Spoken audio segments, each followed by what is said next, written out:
All right, let's dive right in. We're stepping into the soot-stained, pretty unforgiving streets of Coketown, a world Charles Dickens brought to life in his novel Hard Times. And our focus today is going to be on a single, terrifying night in the life of one man, a weaver named Stephen Blackpool, as he confronts a really profound crisis of the soul. So, our story really kicks off with this bleak thought from Stephen Blackpool. He's just standing outside his home, thinking about the sheer, brutal unfairness of life and death. And with that one line, boom, we are plunged directly into his world of hardship. You can just feel his grim state of mind. And the source of all this despair? Well, it's waiting for him inside. You see his wife, who he's been estranged from for a long, long time. She's back. And she's in a disgraceful state, wandering, wounded, and totally lost to addiction. For Stephen, who's bound by law to a woman he just can't live with, her return feels like a life sentence with no parole. But when Stephen enters his room, he doesn't find chaos. He finds a moment of grace. He finds his dear friend Rachel. And this right here captures Rachel's immediate transformative effect. It's almost as if her very presence is a kind of moral force. It's not just bringing physical order to the room, but a spiritual quiet to Stephen's mind. The sight of her face is literally a light cutting through his internal darkness. And you got to remember, in the harsh world of Coketown, this kind of feminine influence was seen as a beacon of domestic purity in a corrupt world. And to her goodness, it isn't just about tidying a room, it's about mending a soul. When Stephen is just groaning in despair, Rachel doesn't condemn his wife. No, instead, she reminds him of his own merciful heart, quoting scripture to appeal to his compassion.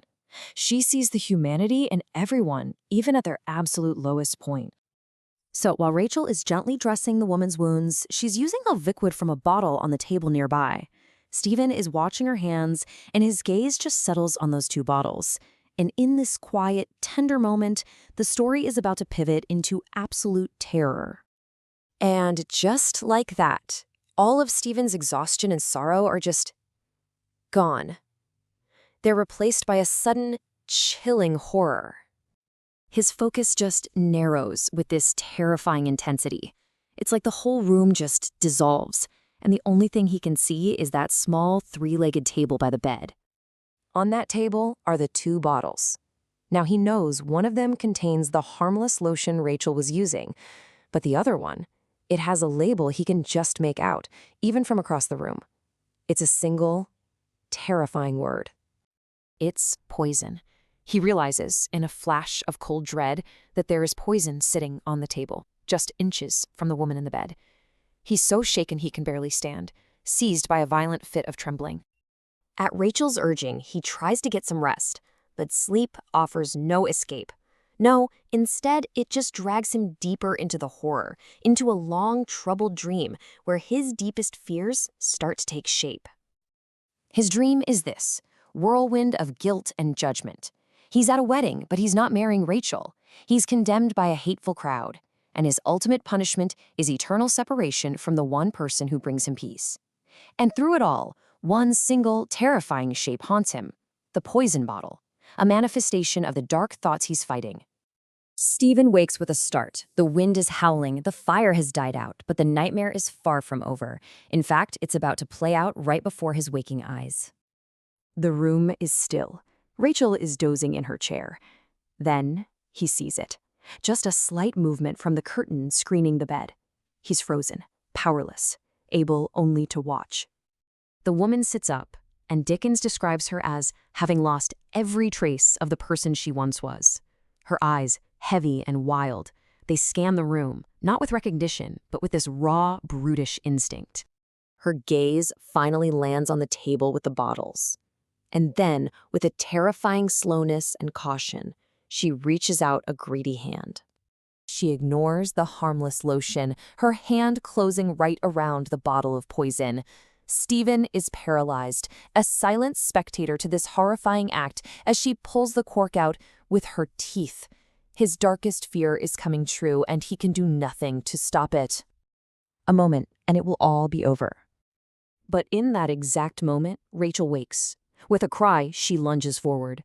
The woman struggles, fights, even seizes her by the hair. But Rachel wrenches the cup from her hand. The spell is broken. So, in the aftermath of that terrifying crisis, as the church bells strike 3 in the morning, Stephen isn't just relieved. He is fundamentally changed. As Rachel, calm and composed, gets ready to head home, Stephen is just overcome. In a gesture of profound reverence, humility, and gratitude, he kneels before her and kisses the edge of her shawl. And then he says the words that are the emotional core of this entire chapter. He doesn't just thank her for saving a life, he tells her she is an angel who has saved his soul. You see, by waking up at that precise moment, she saved him from a lifetime of guilt and suspicion, from the dark path his thoughts might have led him down.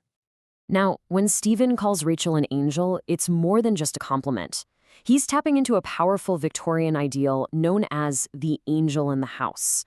This was the concept of the perfect woman, a moral compass, a beacon of purity and compassion, whose influence was meant to save men from their baser instincts. In this moment, Rachel is the perfect embodiment of that ideal. And this leaves us with a final question. Stephen feels he's been saved, that his very soul is alive because of Rachel. So, was it a miracle? Or was it the simple, profound power of one good person's compassion in the face of another's despair? It's a question that echoes far beyond the grimy streets of Coketown.